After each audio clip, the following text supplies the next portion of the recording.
하나님의 말씀 에베소서 6장 1절에 4절 말씀. 에베소서 6장 1절에서 4절 말씀. 여러분 찾았으면 같이 합독하도록 하겠습니다. 에베소서 6장 1절에서 4절 찾았으면 여러분 합독하도록 하겠습니다. 시작. 자녀들아, 주 안에서 너희 부모에게 순종하라. 이것이 옳으니라. 내 아버지와 어머니를 공경하라.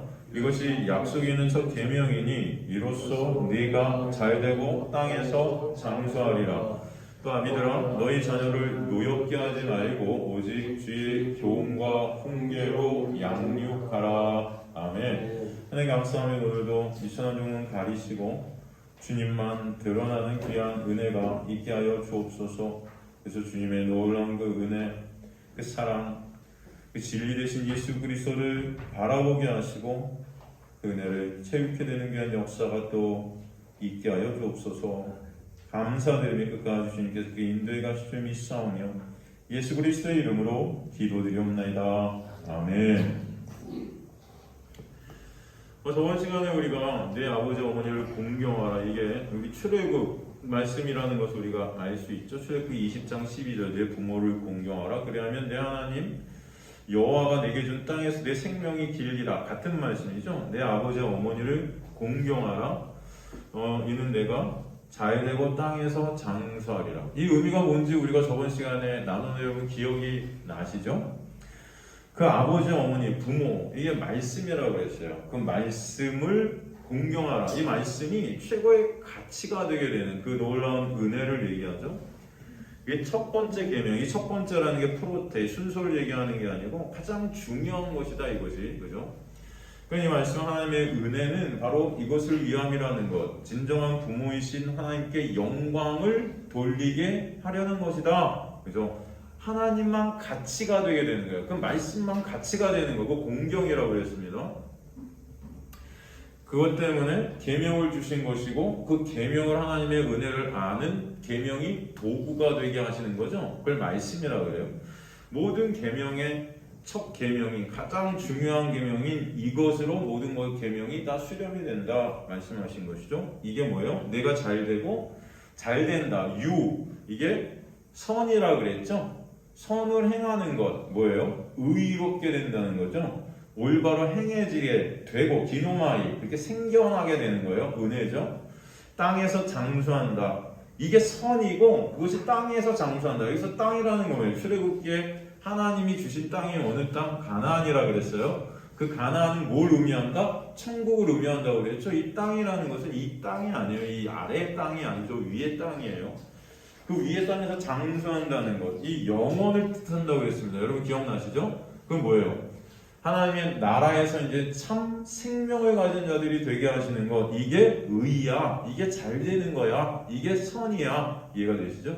그러니까 이것은 이 땅에서 여러분 잘 먹고 잘 사는 그런 얘기하는 게 아니라 성경이에요, 여러분. 이 땅에서 잘 되고 장수하려면 여러분 이 땅에서 잘 되고 열심히 돈 많이 버시고 좋은 병원에서 의사들 진료 아래, 그죠? 좋은 영양제 드시면서 그럼 되잖아요. 안 그래요? 장수하는 방법 간단하게 엄청 돈 많이 버셔서 그 돈으로 여러분 뭐 요즘 뭐 장기도 뭐 이렇게 막 교체할 수 있다며요. 다 교체하시고 그럼 평생 꽤 많이 사실 수 있을 거 아닙니까? 그런 뜻이 아니라고요. 그죠? 그런 말이 아닙니다. 여러분 부모한테 공경한다고 이 땅에서 뭐 생명이 오래 유지되고 뭐 장수하고 잘 살고 그럽니까? 부모 공경해도 가난할 수 있고 부모 공경해도 일찍 죽을 수 있잖아요. 그죠? 안 그렇습니까, 여러분? 그런 말이 아니라고. 이거는 예수 그리스도의 놀라운 은혜로 우리에게 주어지게 된 하나님의 참 생명이 얼마나 귀하고 얼마나 복되는지 그 은혜를 말씀해 주시는 거예요. 그죠? 그것을 우리가 십계명을 통해서 봤죠. 그래서 성경을 갖다가 우리는 언약의 체계로 했습니다. 사실 오늘 이거 여러분과 나눌 이 말씀은 사실 제가 일요일에 우리 로마 성경 공부팀과 조금 나눴었는데 그 말씀을 조금 더 제가 구체적으로 오늘 조금 더 설명하려고 합니다. 그러니까 여러분 공교롭게도 오늘 오신 분들이 2명 빼고는 다 성경 공부팀인데 참 안 해도 되겠다 싶기도 하지만 집에서 들으시는 분들은 잘 들으시기 바랍니다. 이 성경을 갖다 우리는 어떤 책이라고 했어요? 언약의 책이라 그러죠. 그래서 구약과 신약. 언약의 책이라는 것은 다름은 하나님의 약속이죠. 약속. 이 언약, 그죠? 이 바릿, 이것도 히브리어로 사바라고 한다고 했어요. 이 단어 안에는 어떤 의미가 들어있다고 그랬죠? 복습을 하고자 합니다. 복습도 하고 또 처음 들으시는 분은 이것을 통해서 은혜를 아시기 바랍니다. 오늘 제가 숫자 얘기를 좀 많이 할 겁니다. 이 숫자 얘기를 많이 하지만 이 숫자 얘기를 통해서도 성경에 나오는 많은 숫자들이 다 누굴 가리키는 것이다? 예수 그리스도를 가리키고 있는 것이라는 것을, 그러니까 성경 전체는 그 예수 그리스도 은혜를 설명하고 있는 책이잖아요. 그러니까 우리 모든 것을 통해서 예수 그리스도라는 은혜의 본체를 보면 되는 거예요, 여러분. 그죠?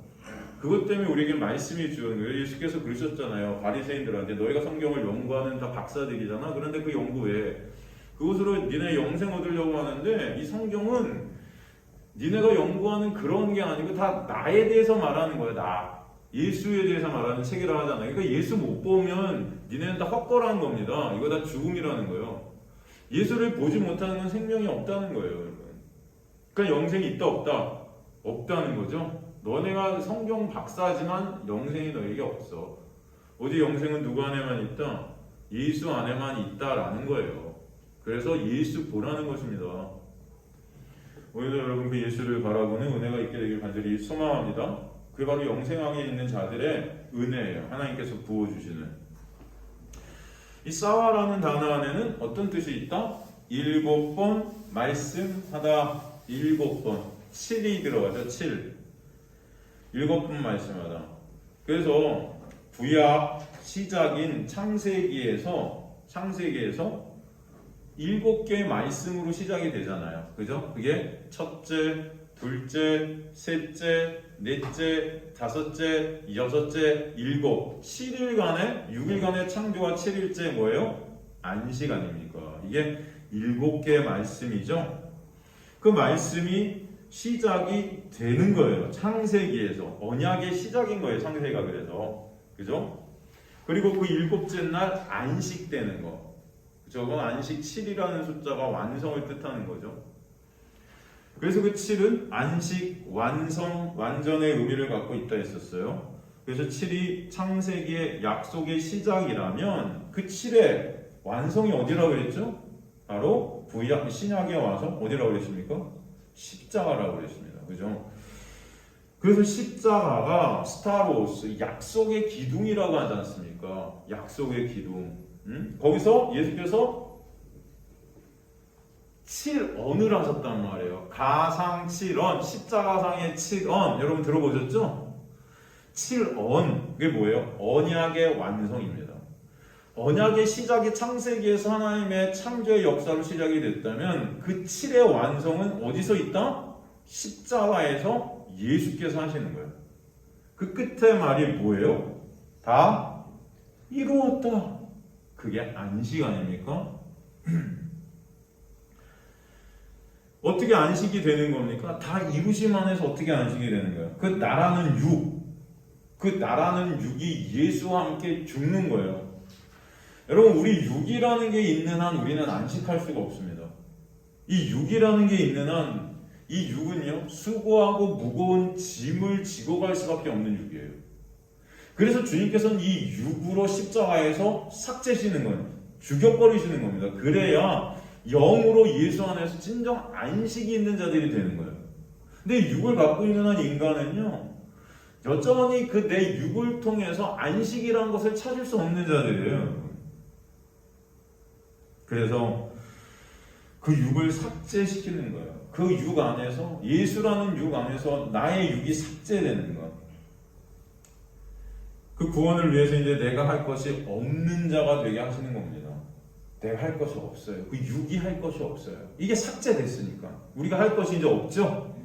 없어졌으니까 누가 이루시는 거예요? 그래서 예수께서 다 이루시는 거예요. 그래서 여러분 여리고가 무너질 때도 몇 바퀴 돌아요? 네? 몇 바퀴 돕니까? 7바퀴. 그게 여러분 삭제예요. 무너지는 거예요. 그죠? 그 다음에 엘리야가 그 장군이 찾아오잖아요. 문둥병 장군이. 그죠? 찾아와갖고 문둥병을 낫게 했는데 엘리야가 뭐라 그래요? 몇 번 들어갔다 나오라 그래요, 못에. 몇 번? 7번. 성경은 다 이 7이라는 숫자가 굉장히 중요한 거예요. 그래서 여러분. 그리고 나팔을 부르는데 나팔을 몇 번 불죠? 이 계시록에 보면 7 나팔이 등장하고 7 인이 등장하고 다 7이 등장해요. 전부. 이게 뭐예요? 다 그 예수라는 육의 삭제 안에서 찾아오게 되는 완성. 그죠? 그 십자가에서 하나님의 백성의 그 육을 죽이시고 참 생명, 영 안에서 새롭게 스타로스 뭐예요? 부활, 함께 쓰다예요. 땅에 죽어있던 자들이 쓰는 거예요. 영으로. 새롭게 부활하는 그런 놀라운 역사를 일으켜 주시는데 그 십자가에서 예수를 죽이신 것 자체가 뭐예요? 하나님의 은혜를 설명해 주시는 거죠. 그 예수라는 육을 죽이시는 거예요. 그 예수라는 육 안에서 나라는 육이 함께 죽는 것입니다. 그래서 그리스도라는 영으로 부활케 되는 은혜가 뭔지를 알게 하시는 거예요. 예수로 죽고 그리스도로 사는 것입니다. 인간들은 다 내 것을 가지고 나오죠. 내 노력, 내 공로. 여러분 그 희생제사, 재물, 그 육의 재물, 육이 뿜어내는 어떤 행위들, 그 모든 시도들을 주님께서는 십자가에서 다 스톱시키시는 거예요. 삭제시키셔서. 그리고 오직 하나님의 은혜로 아들을 선물로 주셔서 우리를 살리는 은혜를 십자가를 통해 보여주시는 게 십자가의 역사입니다. 십자가는 우리 단순히 예수께서 우리 사랑하셔서 죽으셨다 이런 게 아니고 여러분 그 육의 삭제. 왜 육의 삭제가 있어야만 되는가를 알게 하시는 거예요. 육의 삭제가 있지 않으면 인간은 그 육으로 나가게 되기 때문이에요. 그래서 우리가 이걸 말씀을 그냥 문자로만 보면 그저 창조의 사건이고 십자가의 사건이지만 이것을 갖다 하나님의 놀라운 은혜의 본체 되신 예수 그리스도 그 언약의 완성으로 볼 때 이 언약의 시작과 완성, 그래서 알파와 오메가 되신 예수 그리스도의 시작, 그 구원의 시작과 이루심 전체가 누구 안에 있다는 것, 예수 안에 있다는 것을 우리에게 설명해 주시는 거예요. 그리고 그 약속, 즉 하나님의 은혜를 계속 말씀을 통해 설명해 가시죠. 창세기를 통해서. 그래서 야곱의 12아들을 갖다 주시고 그 12아들을 애굽으로 들여보내시는데 그들을 뭐라고 부르죠? 70인이라고 그래요. 70. 7 곱하기 10. 히브리어로 쉬부임이라고 하는데 이게 쉐바, 이 7이라는 단어가 들어있는 거죠. 야곱의 12아들을 애굽으로 들어보내셔서 나중에 12지파가 되게 하신 하나님의 놀라운 역사예요. 이게 뭐냐면 야곱을 이스라엘로 바꾸시는 역사입니다. 새 이스라엘로 만드신 하나님의 역사. 그죠? 그 12아들의 첫째가 르우벤이라고 그랬죠? 이 르우벤이 뭐예요? 아들을 보라. 그 다음에 마지막 막내가 뭐예요? 베냐민. 이게 뭐죠? 그 아들이 완성되어지다. 다 예수 얘기하는 겁니다. 예수 안에서 있게 되는 그 새 이스라엘의 역사를 우리에게 설명해 주시는 것이죠. 그래서 이 70이라는 쉐불이 많은 쉐바, 7이라는 단어, 이 사바, 언약에 나오는 이 7번 말씀하다 같은 단어가 들어있어요. 그래서 7은 그 은혜를 설명하는 단어죠. 12 아들이 정해지고 그 12이 70으로 애국으로 들어가는 게 이제 창세기 46장 27절에 나오잖아요. 그죠? 그래서 이 70이라는 것은 7 곱하기 10의 의미가 있다고 그랬어요. 나중에 그 70이라는 것은 7 곱하기 10, 즉 10이라는 것을 받아서 그것을 7로 알게 된 자들을 70이라고 한다고 그랬습니다. 그죠? 10을 받아서 그것을 7로 이해하게 된 자. 그 10이라는 건 뭘 뜻해요? 10계명을 뜻한다고 그랬죠? 그죠? 그리고 그 7, 그 7로, 진리로, 그죠? 하나님의 언약의 완성인 예수 그리스도로 그것을 알게 된 자들을 70인, 70장로, 그죠? 그 장로는 어린아이의 반대말이라고 그랬어요. 진리를 아는 자들. 그 70장로가 되게 하시는 것이죠. 여러분, 그들이 애굽에 들어갔을 때 애굽에서도 10이 등장하죠. 10. 10가지의 재앙. 그걸 갖다 다른 말로 표적이라고 그랬어요. 근데 그 표적은 십자가를 보라고 주신 건데 그 표적으로 십자가를 보지 못하는 자들이 애굽인들인 거예요. 십자가로 보질 못해요. 예수님 당시에도 표적을 쫓아다니는 자들이 있는데 그 표적을 통해서 예수를 보는 게 아니고 뭐예요? 그 표적을 그저 쫓았단 말이죠. 그래서 음란한 세대야. 니네가 표적을 쫓는다. 근데 내가 보여줄 표적은 뭐밖에 없다. 요나의 표적밖에 없다 그러잖아요. 이게 십자가 아닙니까? 십자가 돌아오준 게 표적인데 이 애굽인 이 세상은요 그 십자가를 보지 못해요. 그저 그것을 표적으로 본단 말이죠. 그것을 통해서 내 육의 이익과 유익을 삼으려 하는 것입니다. 그래서 그 애굽에서 10을 갖다 보지 못하기 때문에 10으로 7을 보지 못하기 때문에 애굽이란 세상 안에서는 그 10을 10으로밖에 못 보는 거예요. 표적을. 그래서 그들을 다시 빼내시는 거예요. 광야로, 구요회로. 그래서 여러분이 이 세상 속에 있다가 교회로 불러주신 것입니다. 교회로 불러주셔서 이제 뭘 가르치시는 거예요. 여기서 이 광야에서 10을 7로 보는 자들 되게 하시는 거예요. 그걸 구원의 역사라고 그래요. 이미 하나님께서 택하신 하나님의 백성을 창세전에 택하신 하나님의 백성을 세상으로 넘기셨지만 이 세상 가운데 교회로 부르셔서 광야로 빼내신 구원의 역사를 통해서 이 교회 속에서 10이라는 이 세상 안에 있는 그 7, 진리를 보는 자들, 말씀, 율법으로 진리를 아는 자들이 되게 하시겠다. 그래서 여러분이 교회 오늘도 이 시간에 오셔서 그 말씀을 통해서 우리가 에베소서를 통해서 창세기를 통해서 출애굽기를 통해서 모든 성경 전체를 통해서 7이라는 진리의 수, 약속의 완성인 예수 그리스도를 보는 자들로 하나님께서 계속 끌고 가시는 거죠. 이해가 되시죠? 그래서 교회라는 이곳으로 빼내신 거예요. 이스라엘 백성을 출애굽시키신 것이 세상 속에 있던 여러분을 이 교회라는 것으로 에클레시아, 빼내신 거예요. 그래서 사도행전의 교회를 광야라고 그러는 것입니다. 여러분이 지금 광야로 출애굽하게 된 자들이에요. 이제 여기서 여러분은 뭘 봐야 돼요? 7을 보는 자들이에요. 그래서 10으로 7을 알게 되면 그것이 12지파가 되는 것입니다. 하나님 나라의 12아들들, 성도를 뜻하는 거라고 그랬어요. 그죠? 그래서 7과 10은 어떤 개념이다? 같은 개념이다. 7과 10이라는 숫자는 같은 개념이다. 그죠?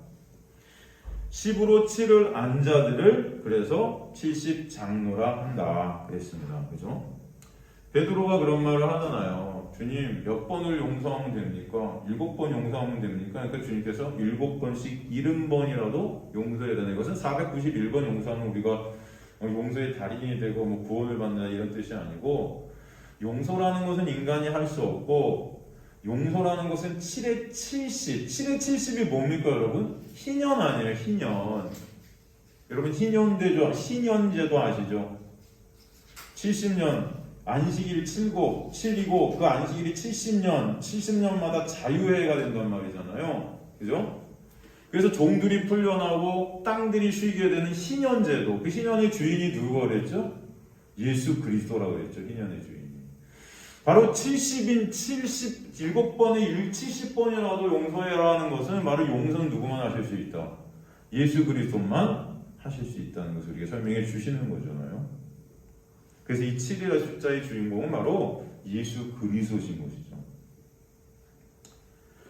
그리고 나서 10을 갖다가 우리에게 주시는 거예요. 10을 주시는 거예요. 그래서 10을 우리에게 주시는데 이 10이라는 것을 갖다가 5와 5로 나눠서 주십니다. 5와 5로. 그죠? 출애굽기 20장 3절에 17절 보면 10계명이 등장해요. 오늘 10계명에 대해서 조금씩 정리하고 제가 가겠습니다. 여러분 다 아시는 내용이지만 10계명이 그럼 뭔가? 출애굽기 20장 3절에서 17절 보면은 첫째가 뭐예요? 10계명의 첫째가 나 외에 다른 신들을 내게 두지 말라. 그죠? 그 신은 사실은 어떤 신이에요? 나라는 신이에요. 나라는 신. 하나님 말고 사실 신은 없는데 내가 신이 된 거죠. 그래서 내가 신이 된 인간들은 그 나를 다른 신으로 항상 대체합니다. 그것을 우상이라고 그래요. 그죠? 그것을 갖다가 4절에서 6절로 설명해 주시는 거죠. 첫 번째, 너는 나 외에 다른 신들을 내게 두지 말라 하고 그것에 대해서 4절에서 6절로 설명하는데 너를 위하시긴 우상을 만들지 말고 또 위로 하늘에 있는 것이나 아래로 땅에 있는 것이나 땅 아래 물속에 있는 어떤 형상도 만들지 말고. 그것이 중요한 것은 어떤 단어가 중요한가? 4절에 보면 누구를 위하여? 너를 위하여. 이게 우상이라는 거예요. 너를 위하여. 다 나야. 여러분 가만히 보면 우리 교회에 와갖고 여러분 하는 신앙이라는 어떤 신앙이라는 제도 속에서 여러분이 살아가는 모습이 다 여기 나를 위하여예요. 가만히 보면 구원도 누구를 위한 구원이에요? 나를 위한 구원. 천국도 나를 위한 천국. 내 교회, 내 가족, 내 목사님, 우리 다 나. 여러분 그래서 여러분 교회에 오면 뭐합니까? 교회 자체가 우상인데 다 나예요. 지금까지 여러분 신앙생활 어떻게 하셨어요? 그 나를 위해서 한 거 아닙니까? 이게 더 우상이래요. 여러분 진짜 하나님을 알지 못하면요, 진리를 알지 못하면 인간들은요, 하나님이라는 대상을 만들고 다 나를 위해서 우상 섬기고 있는 자들이 되는 것입니다. 아시겠습니까?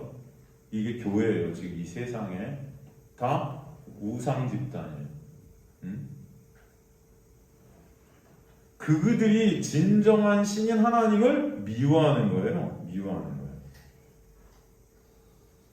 그래서 그것들에게 절하지 말고 그것을 섬기지 말라. 나 내 하나님 여호와는 질투하는 하나님이즉 나를 미워하는 자의 죄를 갚되. 그게 미워하는 거예요. 하나님. 그 우리는 하나님을 사랑한다고 다 뻥치고 있지만 나 하나님을 미워하는 자. 다 나를 위한 거예요. 나를. 여기서 3, 4대, 이 3 온전수, 4대 전방위적인 온전. 그러니까 나라는 신은 결국 멸망받게 되고 온전히 전방위적으로 저주받게 되는 그런 우리의 모습을 갖다 보여주시죠. 그리고 6절에 나를 사랑하고 내 계명을 지키는 자, 지킨다. 영어의 킵이라고 그랬죠. 이게 뭐예요? 마음에 새겨지는 은혜, 마음에 가져진 거예요. 말씀이 육신이 되신 예수 그리스도가 내 안에 새겨지는 역사. 이거 사람이 할 수 없는 거죠. 근데 혹시 그런 자들이 있는 거예요. 하나님 택하신 자들이 있겠죠? 그 자들은 천대까지, 천대라는 거 가장 충만한 수라고 그랬어요. 가장 온전한 충만한 은혜를 설명하는 것입니다. 이게 이 하나님의 놀라운 충만한 은혜가 아니면은 이 계명이 새겨질 수 있다 없다? 없다. 이거 설명해 주시는 거죠. 그다음 두 번째 계명이 나와요. 뭐예요? 여호와의 이름을 망령되이. 여호와의 이름 쉔, 이게 이름이라고 되어 있지만 이 쉔이라는 히브리어는요 계시예요. 계시. 계시는 뭐예요? 다른 말로 쉬운 말로 말씀, 계시. 표를 새기는 거예요. 이 계시라는 건. 표를 새기다. 그러니까 하나님의 계시인 말씀을 망령되이 일컫는 것.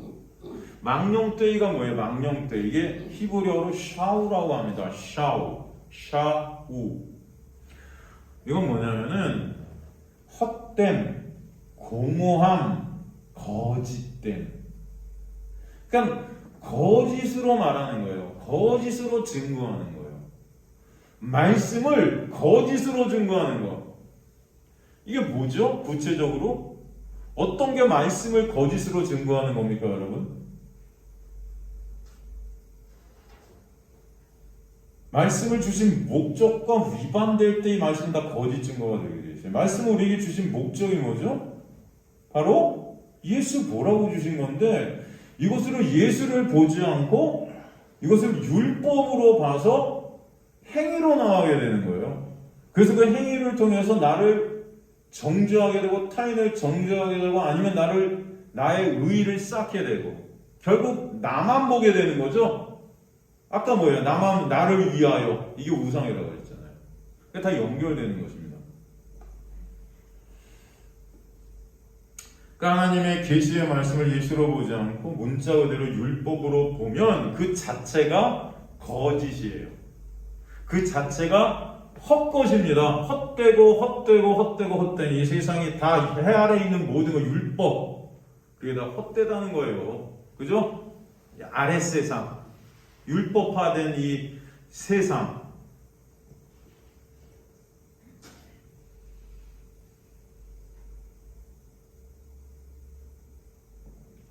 그렇게 그의 이름을 망령되게 부르는 자를 죄 없다 하지 않는다. 그 무슨 말이에요? 죄 없다 하지 않는다. 죄 없다. 이걸 낙하라 그러거든요. 낙하. 이게 결점이 없는 깨끗한 무죄 이런 뜻인데 이게 없대요. 그러면 이게 죄야 이런 뜻이에요. 이해가 되시죠?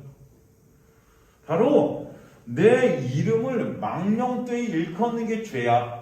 망령되이 이거는 아까 뭐라고? 하나님의 말씀을 예수로 보지 않고 율법으로 받게 되는 거. 아 이거 지켜야지. 이거 행해야지.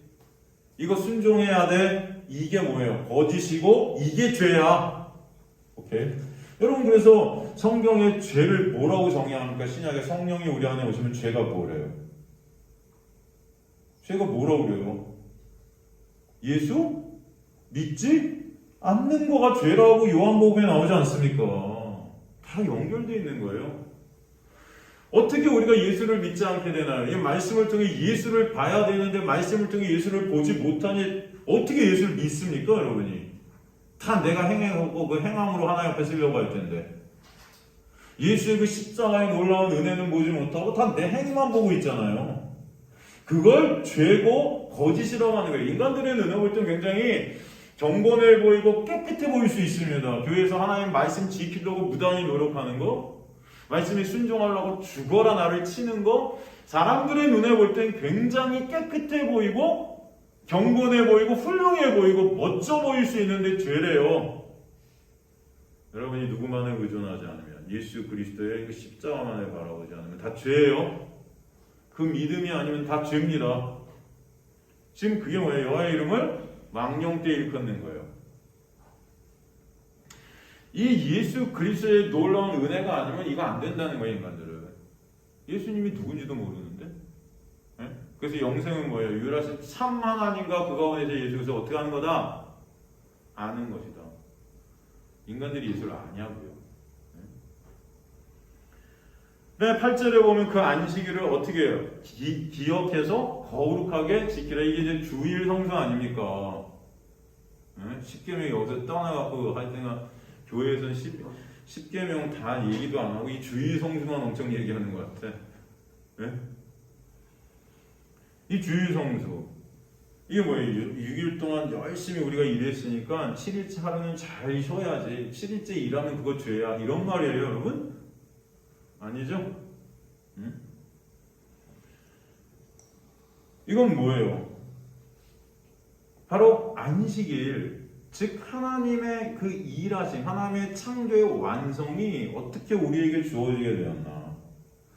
그 하나님의 약속의 시작, 그리고 홀로 그 약속을 다 십자가에서 이루셔서 우리가 그 십자가의 은혜 안에서 진정 안식과 완성과 완전히 오게 되는 거 아닙니까?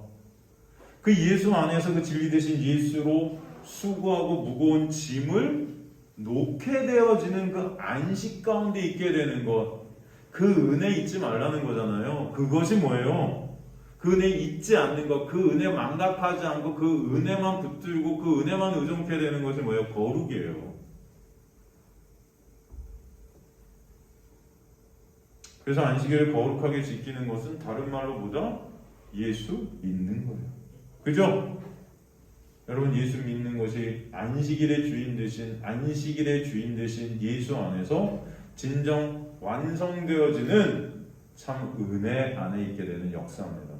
그것을 예수 믿는 것, 안식일을 거룩하게 지키는 거예요. 여러분 예수 안에 있는 자들은 매 순간순간이 안식일, 주님의 날이에요. 완성된 날이에요. 일요일만 안식일이 아니고 그 날을 기억하라. 그 은혜의 본체 되신 예수 그리스도를 아는 자들, 기억하는 그 은혜 아는 자들 되라. 그것이 바로 거룩한 자들입니다. 그럴 때 그 은혜의 감사와 찬송이 드려지게 될 줄로 믿습니다. 그래서 10을 7로 깨달아 알게 되는 것이 곧 안식이고, 그 은혜를 모를 때 어떻게 돼요? 수고하고 무거운 짐을 스스로 매일 지고 가는 거예요. 그죠? 그래서 일요일 날 되면 더 힘든 거예요, 여러분. 이 율법을 통해서 예수 그리스도를 보지 않고 그 율법을 그저 지켜서 열심히 노력해서 그 의의로 하나님 앞에 서려는 그 율법을 율법으로 가진 자들은 일요일이 제일 힘들어요. 그래서 그것을 주일로 그냥 지켜야 될 것들로 착각해갖고 여러분 예배드리지 말라 이런 소리 하는 게 아니에요. 의미를 본질을 아시라고요. 예배라는 것은 진정 성령이 내 안에 오셔서 우리가 성전 되어질 때 드려지게 되는 하나님의 놀라운 역사죠. 여러분이 드리는 게 아니라고요. 근데 내가 그 예배 드려서 일요일날 열심히 뭔가 해서 수고하고 헌신해서 그거를 의로 쌓고 있는 것 자체가 뭐다? 이게 여러분 주일을 성수하지 못하는 것입니다. 인간의 눈으로 볼 때 이게 주일 성수라고 생각되어지는데 하나님 눈으로 볼 땐 그것은 주일 성수가 아니에요. 이해가 되세요? 그것은 하나님의 이름을 망령되이 일컫는 것이고 내게 다른 신을 두는 거예요. 나라는 우상. 다 연결되어 있는 것입니다.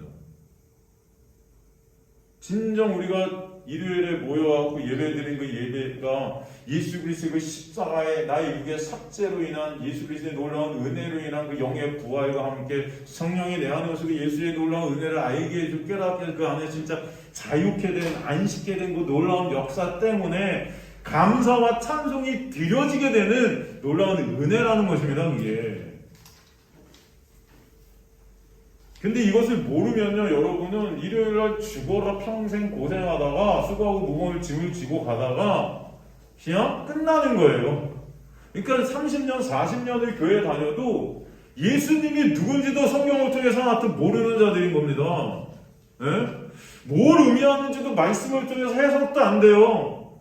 그냥 하나 뭐 지키면 그 지킨 게 대해 의가 되었고 그 자랑이나 삼고 앉아있는 거예요. 그러다가 죽음 앞에 오면 두려워 떨고 있습니다. 나 죽으면 어떡하지? 너 죄진 거 없나? 생각해봐. 죄진 거 없나? 다 회개하고 가야 돼. 어떻게 죽어요? 눈이 안 감겨요. 네? 불안해. 하나님 앞에 쓸 수 있을까? 여러분 제발 이 시간은 그 생명의 시간이에요. 하나님의 은혜를 진정 알게 되는 역사가 여러분에게 있게 되길 간절히 소망합니다. 예수 안에서 진정 안식이 뭔지, 이 수고하고 무거운 짐이 내려지게 되어지는 그 놀라운 안식의 의미를 여러분이 알게 될 때, 그 어떤 것도 하나님의 사랑에서 끊을 수가 없는 거예요. 죽음도, 생명도, 그 어떤 것도. 로마서에 나오잖아요, 8장 끝에. 그죠? 그래서 10을 7로 예수로 깨달아야 되는 것이 곧 안식이고 그 은혜를 모르니까 여전히 일요일에도 안식일이라고 정해놓고 그 안식일의 주인인 나를 숭앙하고 있는 수고하고 무거운 짐을 지고 가는 다 거짓 숭배자들이 되는 것입니다. 우상 숭배라고 해요. 그걸. 사람들의 눈에 볼 때는 살아 움직이는 교회 같죠. 네? 헌금도 엄청 많이 쏟아져 나오고 건축도 엄청 크게 하고 신들이 막 그냥 뿜어져 나왔고 동네에서도 그죠?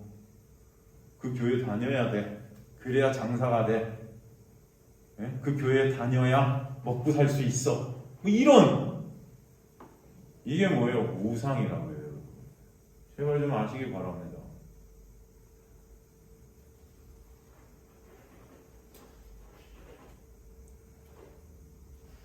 그리고 다섯 번째가 오늘 에베소서 6장 본문에 나오는 저번 시간에 우리가 살핀 계명이죠. 내 부모를 공경하라. 그리하면 하나님께서 내게 준 땅에서 내 생명이 길리라. 이 부모라는 게 뭐라고 했어요? 말씀이라고 했죠. 왜? 말씀이 우리를 낳기 때문에. 그죠? 그 말씀이라는 씨, 항상 있고 살아있는 그 말씀이라는 씨가 우리를 낳은 거잖아요. 말씀이 아들들을 낳는 것입니다. 그러면 그 말씀인 부모가 진정 최고의 가치가 되게 돼 있어요. 오늘도 여러분이 말씀이 진정 최고의 가치가 여러분 안에 되게 되는 이게 하나님의 놀라운 역사이고 은혜임을 아시기 바랍니다. 그 나라는 가치가 그 말씀 안에서 삭제되고 말씀이 육신이 되어 십자가에서 나를 낳으신 진리 되신 예수님만이 우리의 전 가치가 되게 하시는 거예요. 그렇게 되게 하실 때 하나님께서 네게 준 그 가나안이라는 땅에서 내 생명이 길다 영생할 것이다 설명하신 것입니다. 근데 그 말씀을 진리 되신 예수로 보지 못하고 명령으로 보면 가치가 되는 것이 아니고 두려움이 되고 짐이 되고 저주가 되고 죽음이 되는 것입니다. 그걸 통해서 나라는 가치를 쌓는 거예요. 이걸 죄라고 그래요. 그리고 나서 어떻게 되죠? 13절에서 17절까지는 이것에 대한 해석이 있습니까? 없습니까? 5개의 명령에 대한 해석이 있어요? 없어요? 기양, 살인하지 말라, 간음하지 말라, 도둑질하지 말라, 내 이웃의 거짓 증거하지 말라, 내 이웃의 집을 탐하지 말라. 그죠? 해설이 없어요. 1계명에서 5계명만 해설을 딱 붙여놓고 6계명에서 10계명은 해설이 없습니다, 여러분. 이유가 뭐예요?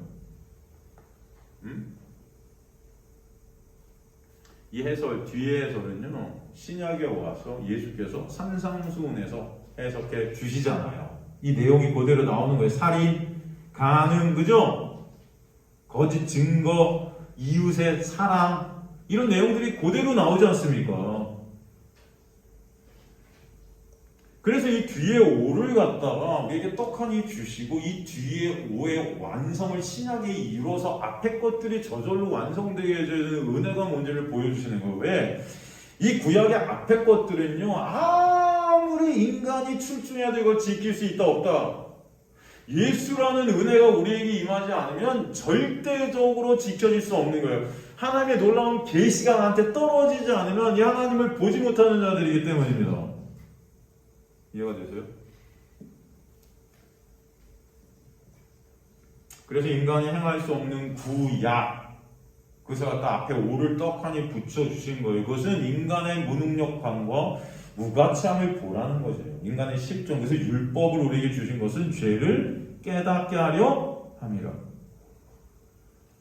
그래야 진정 그 은혜의 본체 되신 예수 그리스도를 통해 이루게 되는 그 율법의 모든 완성이 감사와 찬송으로 이어지게 되는 것입니다, 여러분.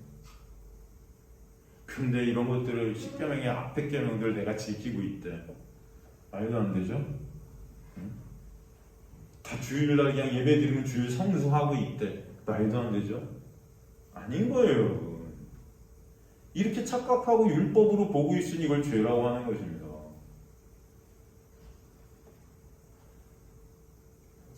앞에 오는 사실 그 새 언약 대신 예수의 은혜를 모르면 인간이 다 우상 숭배할 수밖에 없는 것들임을 보여주시는, 나라는 신이 인간이 절대 예수의 은혜가 아니고선 할 수 없는 것이 10계명 앞에 5계명이에요. 육인 인간이 영인 하나님을 알려면 하나님께서 그 영으로 우리 육 안에 찾아오셔야 돼요. 그래서 우리 육을 삭제시키시고 영으로 우리를 점령하셔서 영으로 다시 살게 하셔야 되는, 그게 부활의 역사 아닙니까?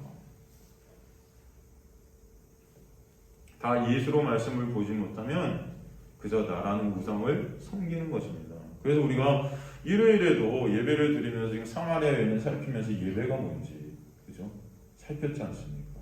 그 예배가 뭔지. 성령이 오시지 않으면 예배를 드릴 수 없는 자들이고, 다 나라는 육에 갇혀 나라는 신이 된 그 나라의 육만 보는 우상 숭배가 예배가 되어버린 거죠. 그러기에 새 언약의 본체 대신 예수께서 이 땅에 오셔서 뒤에 그 뒷부분에 5개를 앞에 것을 보게 하시기 위해서 이루시는 것입니다. 그래서 말씀을 예수로 보게 되는 자들은 앞에 5개를 이미 이룬 자들이 되게 하시는 거예요. 이룬 자들.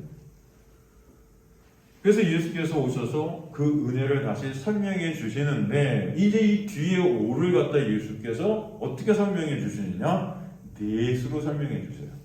뒤에 5를 뭐로 설명해 주신다? 넷으로 설명해 주신다. 넷.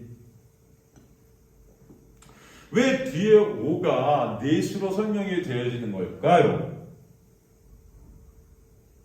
바로 이게 7을 알게 해주기 위해서 10을 주신 거나 똑같은 원리예요. 그 10이 위에 5와 아래의 5로 나눠지죠. 다시 한번 설명하면 위에 5는 인간이 할 수도, 인간의 알 수도, 인간이 이룰 수도 없는, 인간의 불가능함과 무가치함이 드러나는 5고, 아래 5는 새 언약 대신 예수의 행하심으로 인해 완성이 되어 위 5가 거저 값없이 은혜로 이루어지는 은혜를 설명하는 거잖아요. 그 10계명이 그 12, 7, 즉 창세기의 7과 연결되어 있지 않습니까? 그래서 그 7과 10은 같은 선상에 있다고 그랬어요. 그죠? 그렇다면 창세기 7의 말씀 중 이 5와 5로 나눠지는 것은 그대로 셋과 셋으로 나눠지고 있어요. 그죠? 창 10계명은 O와 O로 나눠진다면 마찬가지로 앞에 오는 하나님만이 하실 수 있는 것, 뒤에 오는 바로 예수의 놀라운 은혜로 이루어져 우리가 거저 이름이 되는 그 놀라운 역사, 그것을 설명하려면 창세기에 나오는 6 안에 그 다음에 7로 완성되는 그 사이에 6이라는 숫자도 3과 3으로 나눠져요. 그래서 첫째 날과 넷째 날, 둘째 날과 다섯째 날, 셋째 날과 여섯째 날이 연결이 된다 그랬죠? 첫째 날, 둘째 날, 셋째 날은 다 하나님 홀로 이루시는 하나님의 창조의 틀이에요. 그리고 그것을 갖다 하나님께서 내용을 갖다 이제 넷째, 다섯째, 여섯째 날 그 틀 안에 내용들을 채우시죠. 제가 이 얘기를 갖다가 다 예수로 요한복음 강의할 때 첫 부분에서 이것을 서론 부분에서 다 살폈어요, 여러분. 혹시 이해가 필요하신 분들은 저희 밴드 들어가셔서 요한복음 서론 들어가시면은 이 창세기의 첫째, 둘째, 셋째, 넷째, 다섯째, 여섯째, 칠 안식에 대한 그 내용, 그 역금이 다 설명되어 있습니다. 글로 제가 자세히 다 풀어드렸어요. 그러니까 한번 읽어보십시오.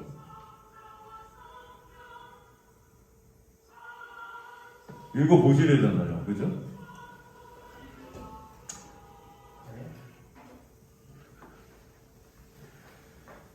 그러니까 찬송이 이렇게 나오는 것입니다. 읽어보십시오. 그래서 다시 한 번 더 설명한다면 이 6은 3과 3으로 나눠집니다. 앞에 3과 뒤에 3. 창세기 앞에 5와 뒤에 5가 똑같아요. 창세기에서의 앞에 3은 인간이 절대 할 수 없는 하나님의 창조의 역사죠.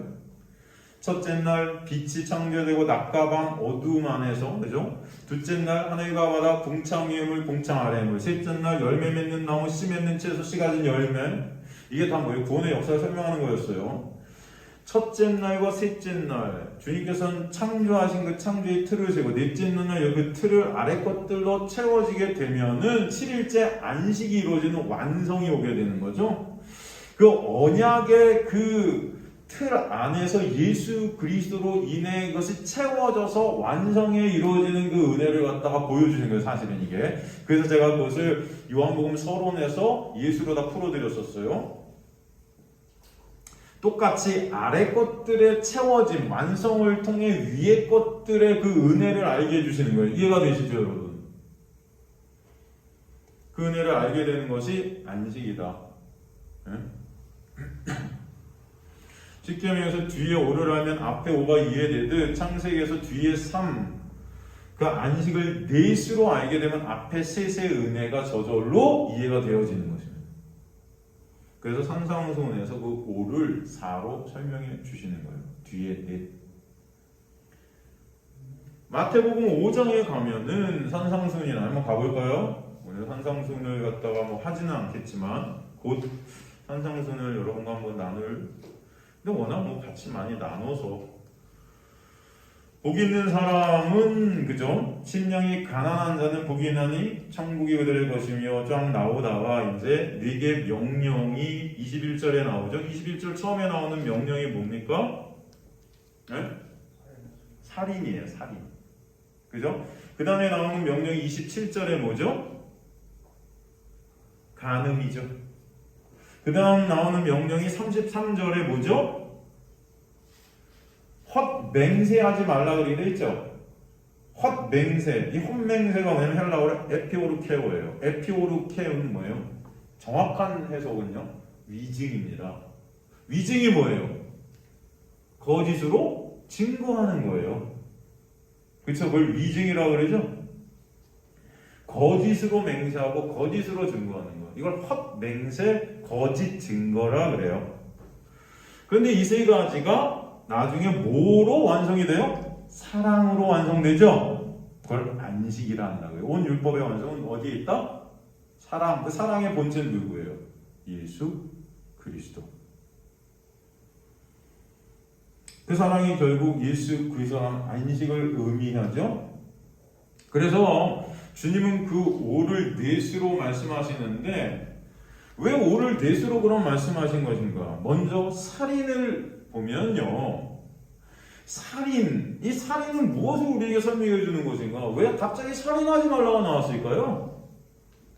네? 무슨 성경이 도덕 윤리책이 아니라 그랬어요, 여러분. 살인하면 안 되죠.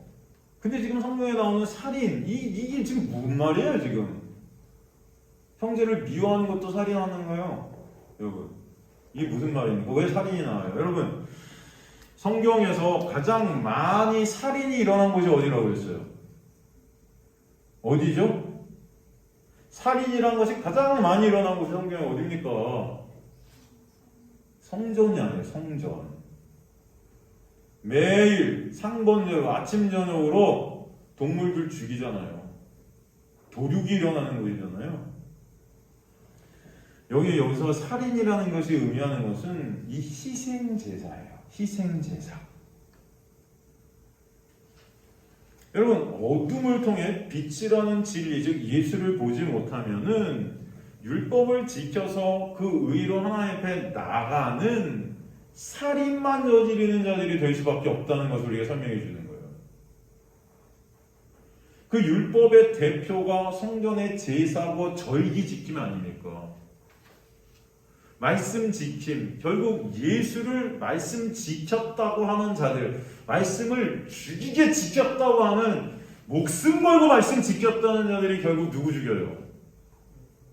참 제물 대신 예수 그리스도를 십자가에서 죽여버린 거예요. 바리새인들, 대제사장들. 그들이 말씀 지킴의 대표들 아닙니까? 율법의 대명사들이에요. 그런데 그 율법을 갖다가 죽어라 목숨 걸고 지킨다는 그 율법의 대명사들은 신까지 죽이는 거예요. 그 살인. 그 살인을 십자가를 통해 우리에게 설명해 주시는 것입니다. 그 살인.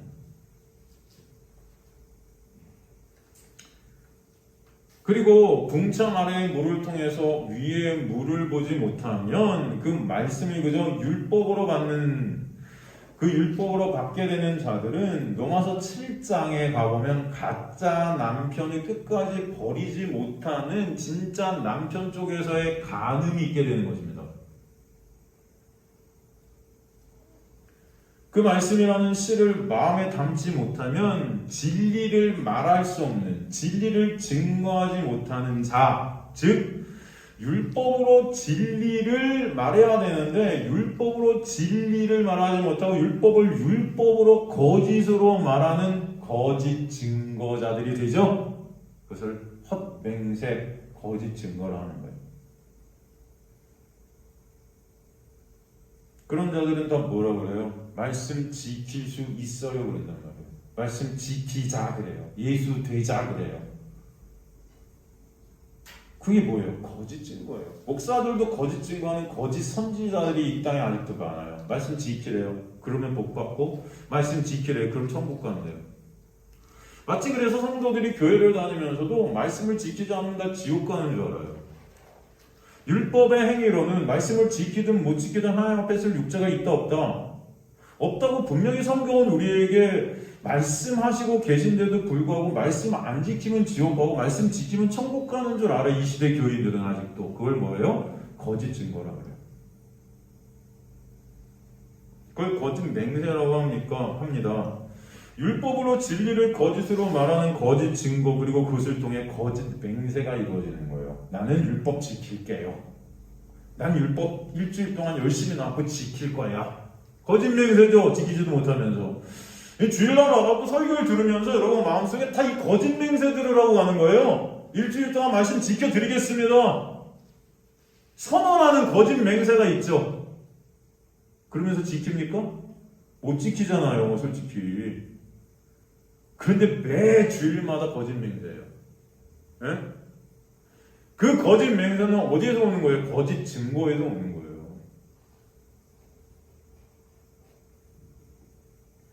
그러나 진짜 진리라는 그 씨가 내 안에 들어오면은 뭐예요? 나는 그 말씀 지킬 수 없는 무능력하고 무가치한 자 맞습니다, 주님. 그래서 예수께서 십자가에 주신 그 놀라운 은혜만을 바라보게 되는 그게 뭐예요? 사랑이고 은혜예요. 그 사랑이란 열매를 내놓게 되고 그것을 갖다가 이웃에게 흘려보낸단 말이에요. 그게 뭐예요? 복음 증거 아니겠습니까? 예수 그리스도만 드러내고 증거하는 것. 이게 바로 예수 안에서 이루어지게 된 하나님의 놀라운 은혜이고 역사인 것입니다. 그래서 오직 그 예수 안에서만 사랑이 완성이 되며 안식이 이루어지는 것을 설명하는 게 다섯을 넷으로 설명해 주시는 역사예요. 그 예수 안에서 수고하고 무거운 짐 지고 있는 그 육이 죽고 진정 안식이 되게 해주시는 거죠. 죄로 둘로 나뉘었던 그 둘이 하나로 만들어지는 그 놀라운 휘장이 찢어짐을 통한 역사가 있게 하시는 건데, 그 휘장을 그래서 예수의 육체라 하는 것입니다. 그 육이 나와 함께 죽는 거죠. 그 예수의 육은 율법을 의미하죠. 그 예수라는 율법, 예수가 가짜 남편이 율법으로 죽으시는 거예요, 십자가에서. 그 안에 나라는 육이 포함되죠. 그 율법의 육. 나라는 그 육이 예수 안에서 삭제되는 그 안식은 그래서 하나님께서 언약 홀로 이루시고 홀로 시작하시고 홀로 완성하신 하나님의 놀라운 은혜임을 알게 하시는 거죠. 그 은혜를 알게 되면 진정 그 안에서 자유가 있게 되고 안식이 있게 되는 그 놀라운 찬송이 있게 되는 역사가 있게 될 줄로 믿습니다. 그래서 자유가 뭔지 알게 되는 거예요. 안식이 뭔지 알게 되는 거예요. 그 자체를 구원이라 합니다. 그 자체를 완성이라 해요.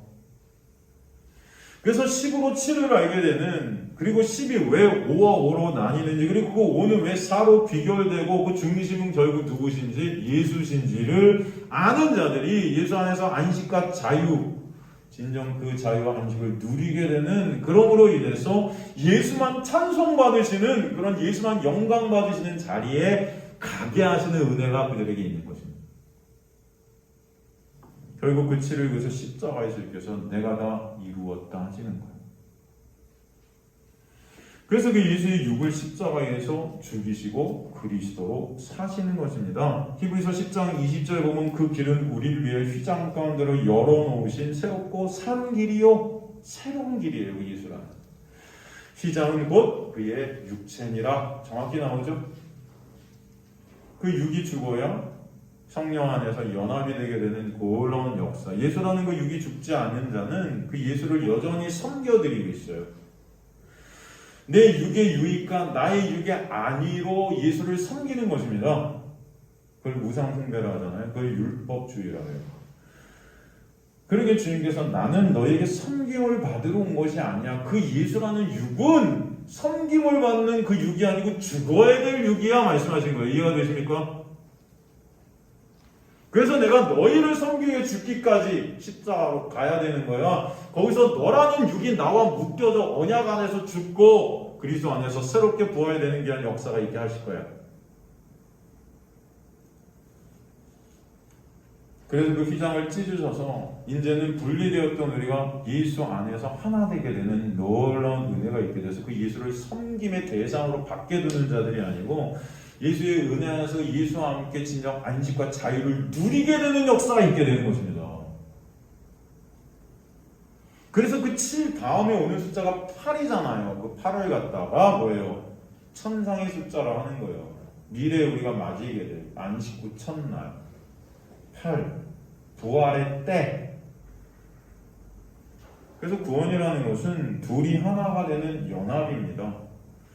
하나님이 사람 밖에서 섬김의 대상이 되게 되면 여전히 그것은 율법이에요. 그게 갈라짐이에요. 둘이 하나가 되지 못한 갈라짐. 그 예수의 육이 죽지 않으면 그 갈라진 상태에서 우리는 멸망하는 것입니다. 그러나 그 십자가에서 예수라는 육이 죽어서 휘장이 찢어질 때 하나가 되는 거죠. 이해가 되십니까, 여러분? 여러분, 그 갈라짐 안에서 둘일 때는 수고하고 무거운 짐을 내가 지고 가다 망하는 거예요. 그죠? 근데 예수 안에서 그 육이 죽어 예수의 그 은혜로 사랑 안에서 안식과 자유가 오게 되면 그 수고하고 무거운 짐들이 다 예수의 육과 사라지는 것입니다. 그래서 주님만 찬송받으시게 되는 거예요. 주님 감사합니다. 그래서 우리를 그렇게 이루신 게 하나님의 영광을 위해서다. 예수의 영광을 위해서다. 그것을 예수님 당시 죄인의 대명사인 세리를 통해서 그림으로 우리에게 설명해 주시는 거예요. 구원의 역사를. 그래서 세리들이 많이 등장합니다. 첫 번째 그런 세리의 모습이 보여지는 것이 누가복음 15장 1절에서 2절이죠. 가볼까요? 누가복음 15장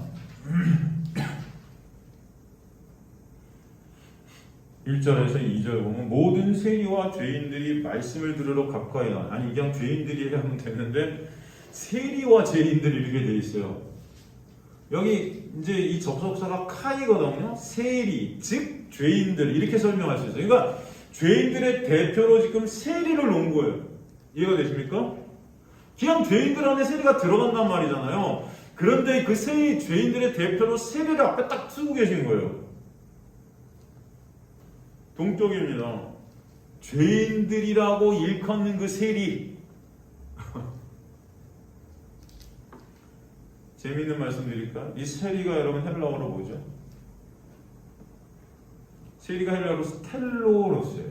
텔로네스. 텔로네스라는 이 세리는요, 두 단어가 결합된 단어입니다. 텔로네스라는 이 헬라어는 두 단어가 결합됐는데 어떤 단어가 결합됐는가? 텔로스라는 헬라어와 오네이마이라는 헬라어가 결합이 됐어요. 재밌는 것은 텔로스라는 헬라어가 어떤 뜻인가? 이게 나눠져 있을 때 완전히 다른 뜻이 돼요. 이 텔로스라는 뜻은 끝, 완성, 종결, 성취, 마침. 그 다음에 오네오마이라는 이 헬라어는 사다. 사다. 뭐뭘 사들이다. 이게 뭐예요? 세리라는 이 뜻은요, 여러분, 텔로네스라는 이 뜻은요, 사실 뭐냐면은 완성, 성취를 사들이게 되는 자들이에요. 여러분, 완성의 대명사는 뭡니까? 성경에서 말하는 완성의 의미는 누구에게 있어요? 예수께 있잖아요. 십자가에서 성취하셨잖아요. 이 세리는요, 그 성취를 사게 되어지는 은혜가 입혀지잖아요.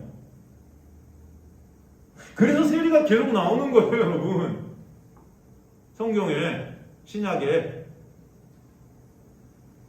그냥 세리를 쓰는 게 아니고요, 여러분. 미쳤습니까? 많은 죄인들이 있잖아요. 세리보다 더 못된 사람도 있었을 거 아닙니까? 지금 예수께서 이 세리를 갖다 계속 우리한테 보여주심으로 말미암아 그 세리를 통해서 구원이 뭔지를 설명해 주시는 거예요. 누구 보라고? 예수 보라고. 그 세리가 말씀을 들으러 가까이 오니, 여러분 말씀을 가로쳐 버리세요. 말씀을이란 헬라 없습니다. 원문에 없어요. 세리가 그냥 들으러 가까이 온 거예요. 무슨 구약을, 그 당시에 말씀이라면 구약 아닙니까? 그 구약을 들으러 온 게 아니란 뜻이에요. 그러니까 이건 예수를 만나러 오는 거예요. 예수라는 진리를 듣고 만나러 오는 거지. 그래서 들으러, 아쿠오라는 헬라, 이게 히브리어의 샤마예요. 샤마에서 온 샤마의 72년 번역입니다. 이것은 들은 것들을 내 인격적으로, 정신적으로 다 이해하고 깨닫게 되라는 뜻이에요. 신약에서 이 단어는 다 어디 쓰였냐면 그리스도를 보고 듣는 데 사용되었어요, 여러분. 예수를 보는 게 아니에요. 메시아이신 그리스도를 보는 거예요. 영적인 단어. 여기서 말씀을 들으러 왔다는 건 이제 예수 안에서 그 영의 결합이 있게 됨을 갖다 뜻하는 거예요. 성취된 자로 예수라는 그 성취를 사게 되는 놀라운 은혜가 있게 되는 것을 뜻해요. 가까이 나온 이게 앵기조가 쓰였어요. 아, 참. 성경은 헬라어를 보면요, 참 은혜예요. 앵기조는 뭡니까? 앵기조의 대표적인 뜻이 뭐예요? 천국이 가까이 왔느니라예요. 왔다. 이 단어는요, 다 구원을 이루신 하나님의 은혜를 설명하는 단어로 하나님의 임재, 하늘나라의 도래, 이 단어로 앵기조를 썼단 말이에요. 근데 여기 지금 앵기조가 나와요. 사실 세리가 예수께 왔지만 이 말은 이미 그 천국이 이 안에 임했다는 것을 뜻하죠. 하나님의 놀라운 은혜로 말미암아 지금 예수 안에서 하나가 되는 놀라운 은혜가 있게 하신다는 것을 우리에게 설명해 주시는 거예요. 그것을 성취를 산 자가 되게 하시는 거예요.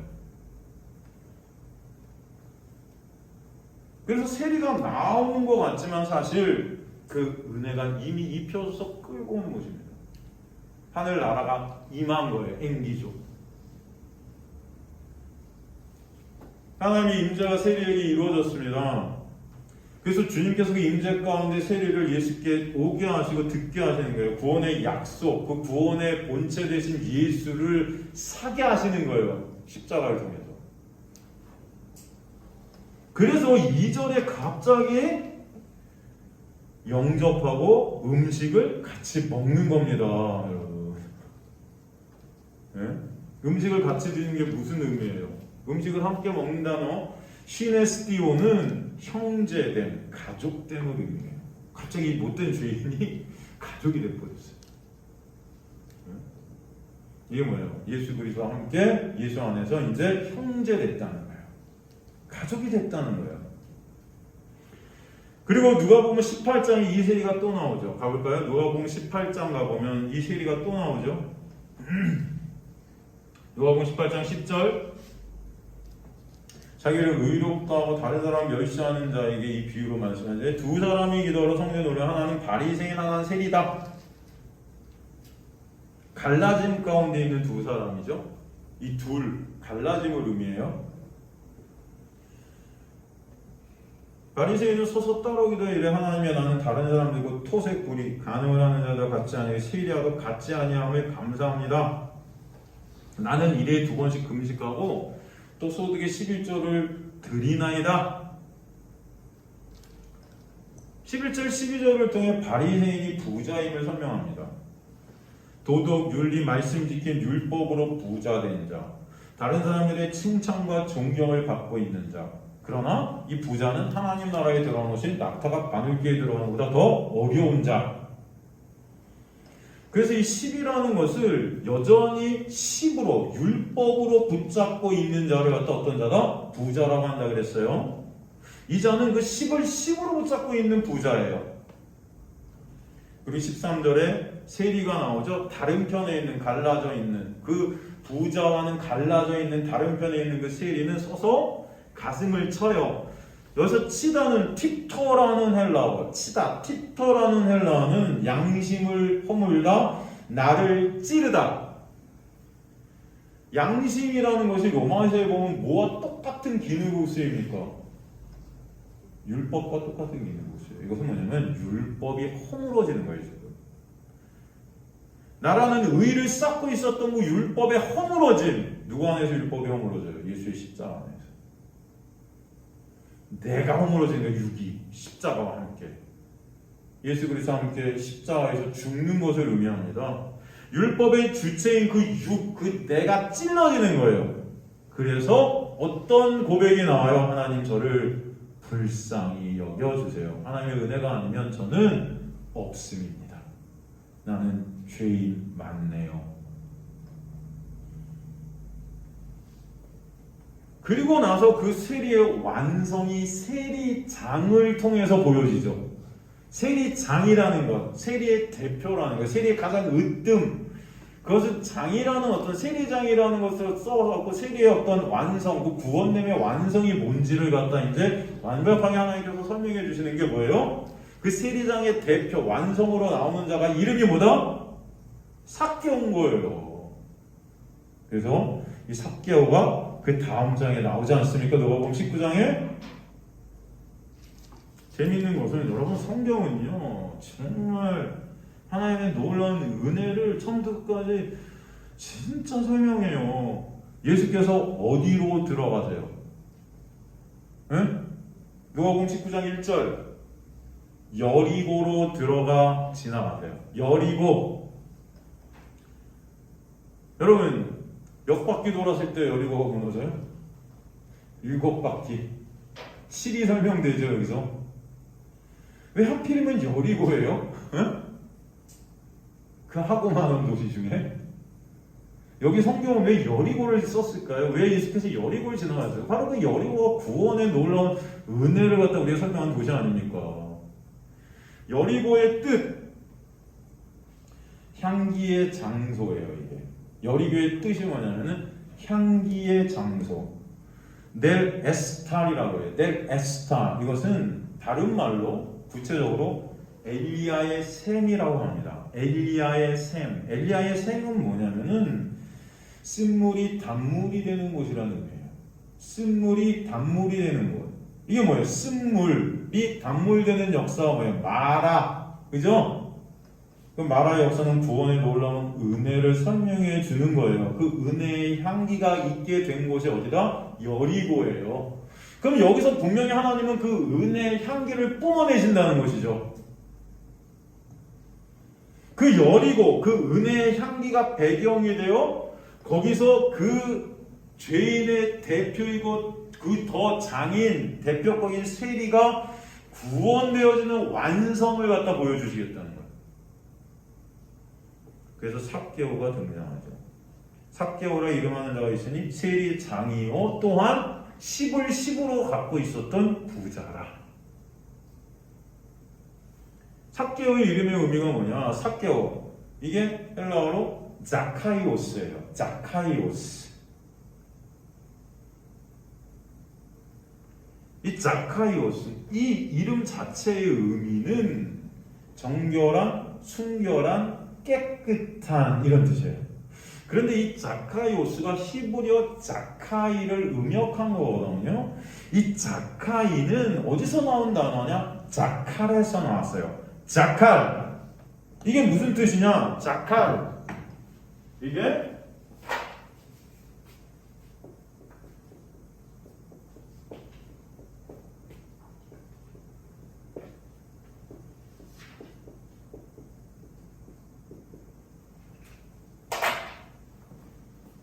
자칼의 뜻이 뭐다? 남자가 되다. 여러분, 히브리어 상에 있는 모든 땅 아래 것들은 여성 명사예요. 근데 그 중에 남자가 된대요. 그것이 의미하는 것은 우린 다 신부들이, 그렇죠? 근데 예수 그리스도로 말미암아 아들들이 되는 거예요. 여자들이.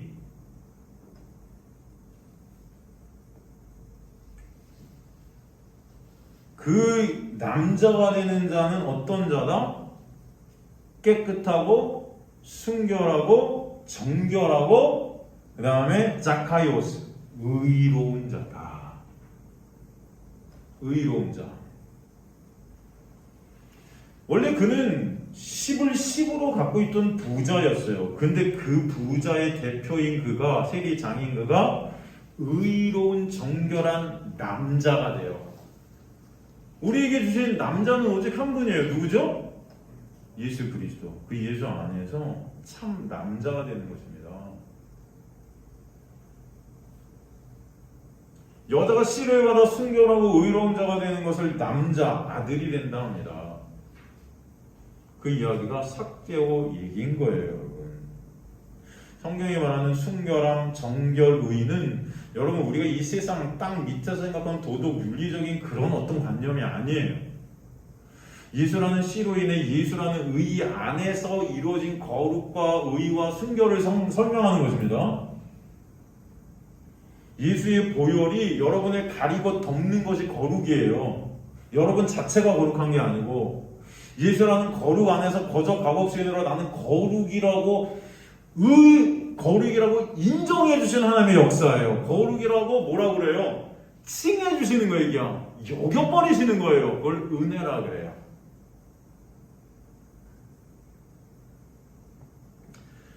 그래서 예수가 삭개오의 집에 들어가는 것입니다. 여기서 집이라는 오이코스라는 게 뭐예요, 여러분? 헬라어로 이 집 오이코스라고 됐는데 이게 뭐예요? 성전이에요.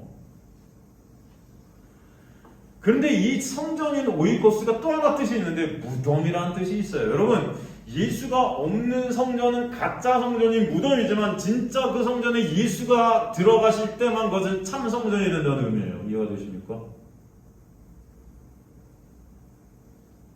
그 성전은 율법의 대명사죠. 예루살렘 성전, 율법의 청화. 예수가 빠진, 예수가 들어가지 않은 율법은 다 뭐예요? 무덤인 거예요. 죽음인 거예요. 그 율법을 예수로 보지 못하면 여러분은 그냥 멸망입니다. 말씀을 지켜서 그 의로 하나님 앞에 쓰려는 자, 말씀을 지켜야 돼. 이 말씀을 지키러 주신다고 생각하는 그 율법주의자들은 다 무덤인 거예요. 근데 말씀을 통해 예수를 보게 된 자들은 그게 참 성전되어지는 은혜라는 것을 우리에게 설명해 주는 거예요. 오늘 내 집에 유하여야 하리, 유하여야, 메노, 이게 뭐예요? 영원히 함께 하심이에요. 뜻이 영원히 함께 하심. 존재하다, 계속 한번 머무르고 떠나신다는 게 아니고 이제 앞으로 내가 너와 영원히 연합할 거야. 그렇게 은혜가 그를 점령해서 은혜의 영역 속에 그가 속하되게 되는 그런 놀라운 역사가 있게 하신 거예요. 그랬더니 그가 뭐라고 그러죠? 내가 가진 소유를, 그죠? 원래 10을 가지고 있었잖아요. 내 소유 10이라는 것의 절반 5지요? 그 5를 준대요. 누구에게요? 가난한 자들. 보통 가난한 자 하면 헬라어로 페네스라는 헬라어를 써요. 그런데 여기서 이 가난한 자라는 이 헬라어를 푸토코스를 썼어요. 이것은 지금 사케오가 여러분 우리가 생각하는 어떤 돈이 없어 가난하고 굶는 이런 자들을 설명하는 게 아니에요. 성경이 지금. 그렇다면 페네스를 썼어야 되는데 여기서 푸토코스를 썼다니까. 푸토코스는 예수가 아니면 안 되는 절대적 가난을 설명하는 거잖아요. 마음이 가난한 자. 그 마음이 가난한 자, 예수 아니면 안 되는 그 자들에게 이제는 뭐예요? 열이 아닌 5을 설명하는 그 예수를 주겠습니다. 그리고 내가 토색한 것이 있다면 누구의 것을 속여 빼앗은 일이 있다. 이게 토색이거든요. 이게 헬라어로 뭐예요? 시코판테스예요. 시코판테스. 여러분이 시코판테스가 속여 빼앗다는데 이게 시코판테스가 사전을 딱 찾으면 거짓으로 고발하다예요. 거짓으로 고발하고 정죄하다. 이게 두 단어가 결합된 단어가 시코판테스입니다. 어떤 단어가 결합된가? 시콘이라는 단어 더하기 화이노라는 단어가 결합해서 시코판테스가 됐어요. 시콘이라는 게 뭐냐 하면은 무화과 나무예요. 화이노는 보여주다예요. 뜻이 뭐다? 시콘 화이노, 시콘파트스라는 뜻은 거짓으로 고발하는데 이 안의 뜻은 뭐냐면 무화과로 보여주다예요. 여러분 이해가 되세요? 무화과가 뭘 뜻하는 거예요? 무화과 잎사귀. 여러분 생각나시죠? 예수님께서 저주하셨잖아요. 뭐예요? 무화과라는 것은 여기서 상징하는 것이 율법이에요. 율법. 잎사귀가 무성해요. 인간의 행위들. 근데 그건 다 저주받는 거죠. 열매가 없어. 이해가 되시죠? 율법을 행해서 그 의로 쌓는 건 다 저주다. 지금 그 무화과로 보여주겠다. 이걸 토색이라고 한다고요. 율법 지킨 것으로 율법을 율법으로 보는 거예요. 하나님의 말씀을 율법으로 보는 것 자체가 토색이에요. 여러분. 거짓 증거. 아까 그러잖아요. 거짓 증거. 위증. 그걸 토색. 그렇게 내가 이제 율법을 율법으로 보여준 적이 있다면 어떻게 한대요? 사로 갚겠습니다. 이제는 절대 그것을 율법으로 보여주는 자가 아니라 사로 완결되어지는 예수 그리스도로 보이겠습니다. 이해가 되세요, 여러분?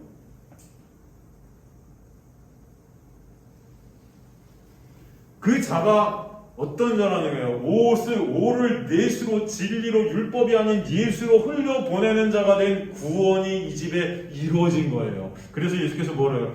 오늘 구원이 이 집에 이르렀으니 아시겠습니까, 여러분? 율법이 아닌 진리로 예수를 흘려보내는 자들, 그 자가 구원이 된 이 집, 이 성전이 진정 참 성전이 됐다는 것입니다. 10을 예수로 주게 된 것이 구원이에요. 그렇게 됐을 때 여러분 오늘 본문 에베소 6장 4절 다시 돌아오면 에베소 6장 4절을 보면은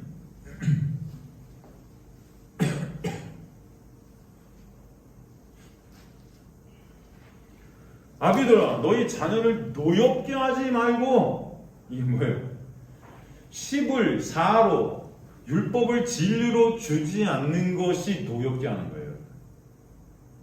율법이 그저 율법으로 줘서 수고하고 무거운 짐을 죽어라 지게 만드는 것, 이게 자녀를 노엽게 하는 것입니다.